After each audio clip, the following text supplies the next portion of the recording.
What is the monster in Venom 3: The Last Dance, the most fearsome predator of the symbiotes, and what will they be doing in Venom 3? We get a look at a feral monster in the trailer which seems to be hunting Venom, and it is implied that these creatures were sent by Knull in order to hunt down rogue symbiotes. Working strictly from the visuals in the trailer, there are a few possibilities for what these creatures could be. So today, let's break down exactly what we think these things are, and what they have to do with Venom and Knull. The first option is that these monsters are what is known as Xenophages. In the comics, Xenophages are one of the most dangerous natural predators of the symbiote. In recent years, they actually have developed a taste for symbiote hosts as well. Since the host brains develop more dopamine and bonded with the symbiote, they become more attractive. And to the Xenophage, this makes the brain of the host a delicacy. As of now, the planet they originate from has never been officially revealed or named, but they do behave similarly to symbiotes in a few different ways. First, they are able to morph and camouflage themselves similar to symbiotes, and they become adept shapeshifters over the years of practice. Their size, shape, texture, and physical appearance are all malleable, and Xenophages have been able to disguise themselves as pieces of furniture or other inanimate objects before in order to stalk their prey successfully.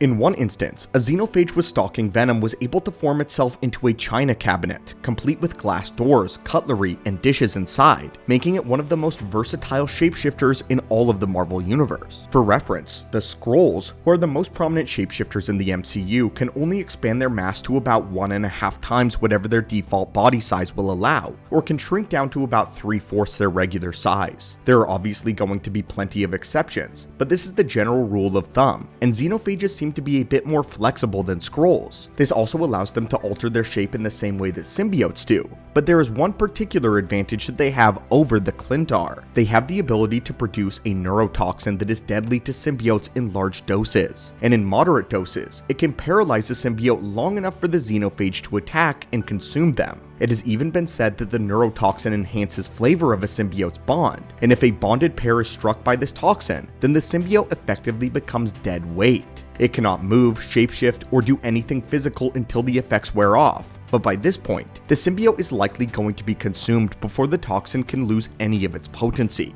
They also have an uncanny ability to track symbiotes despite a symbiote's ability to disguise itself. Even in large crowds or when a symbiote is hiding, the Xenophage can track them over incredible distances, making them fearsome predators that even the symbiotes have routine trouble fighting against. On Earth, the symbiotes are able to magnify the powers of their host, creating some truly powerful enemies. But this is still nothing compared to the power of a Xenophage. They are a part of the cosmic food chain, and this is one of the only races in the galaxy that actively terrify even the strongest members of the Clintar species. What's important though is that Xenophages in the comics are not heralds of Knull, and they do not belong to him. They are predators of the symbiotes, and Knull is not a huge fan of the Xenophages either. In the movie though, the implication is that Knull is the one who sent these predators after Venom, which may indicate that in Sony's universe, the Xenophages could be the symbiotes themselves, and could be a later, or even an earlier altered version. Knull is many things, a mad scientist included when it comes to creating living weaponry, and he began by forging the Necrosword, otherwise known as the first symbiote.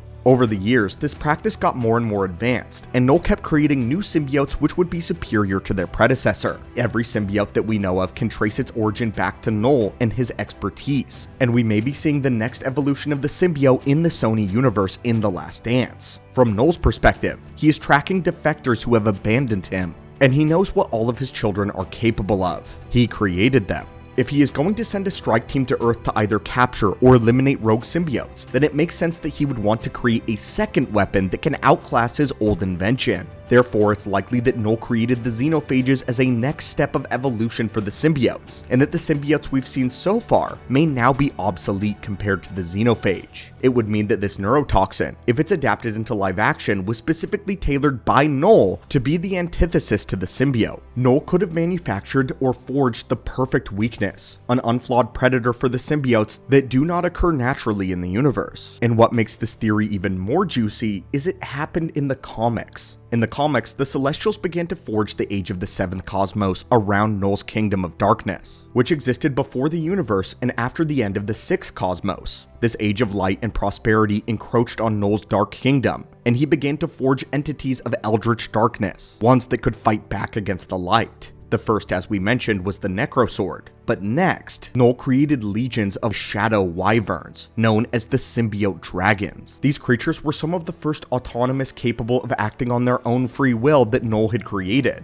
but still operated under Knull's command. It would be these symbiote dragons that would make up the front lines of Knull's dark army. In the distant past, the symbiotes revolted against Knull after they began to explore the cosmos, and in doing so, they were imparted with values and honor that never came from Knull. The earliest symbiotes were completely loyal to him, and they did not know any better because of this. But later symbiotes became much more morally complex. They learned as they went, and eventually, they made the decision to banish Knull, to send him to the very depths of Clintar, where he would never again abuse the symbiotes by forcing them to eradicate world by his command. Knull's imprisonment would not last though, and eventually Knull shocked the foundations of Clintar by clawing his way back to the surface. When he did this, he kept an army of symbiote dragons with him, and it's possible that we're seeing this in the Venom trailer, this being an adaptation of the Xenophages, the symbiote dragons, or perhaps most interestingly, a combination of the two in their origins. If these creatures were in fact forged by Knull himself, and are not organisms from elsewhere in the cosmos, then even though their physical appearance and attributes may be modeled after a Xenophage, their story and history could be based on the symbiote dragon.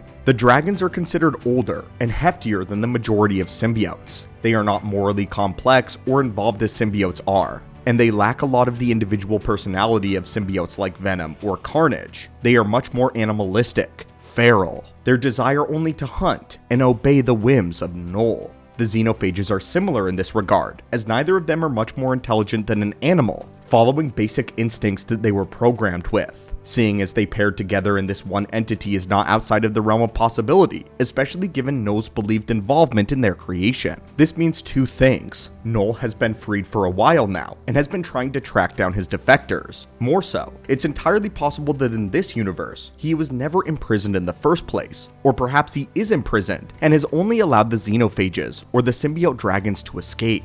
Venom and others are being painted as defectors who ran away from a hostile environment which was no longer fit for their survival. If they had overthrown or imprisoned Knull, then they would have no reason to run, and nothing to run from besides their past. In the trailer, it does make sense since Venom says that his homeworld found him, implying that Knull was never imprisoned on Clintar, not yet. He was just abandoned, and Venom was hoping that he would never track him down. The other option is that Knull recently escaped, but we're more inclined to believe that he's always been free based on the dialogue from Venom. If this is the case, then there's no telling how long he's been working to perfect the Xenophage, and what nasty tricks he may have built into them, specifically to stop other symbiotes. After all, these are handcrafted, deliberately designed weapons that have been blueprinted with one goal in mind: to hunt and eradicate symbiotes. Knull knew exactly what he was doing when he fabricated the Xenophages, if this theory is to be believed, so it's no accident that they are the perfect foils to Venom and his fellow Clintar. They're not organic creatures that happen to have skills or attributes that counter the Clintar, but they were bred exactly for this. And whether or not they were up for the task will remain to be seen when The Last Dance hits theaters. But anyway friends, what do you think of the inclusion of the Xenophages, and will they take inspiration from the symbiote dragons in the Sony universe? Are they artificial creatures created by Knull specifically to attack symbiotes, or are they their own species from elsewhere in the cosmos? As always guys, Hulk smash that subscribe button for more Marvel lore and updates, and have a great day.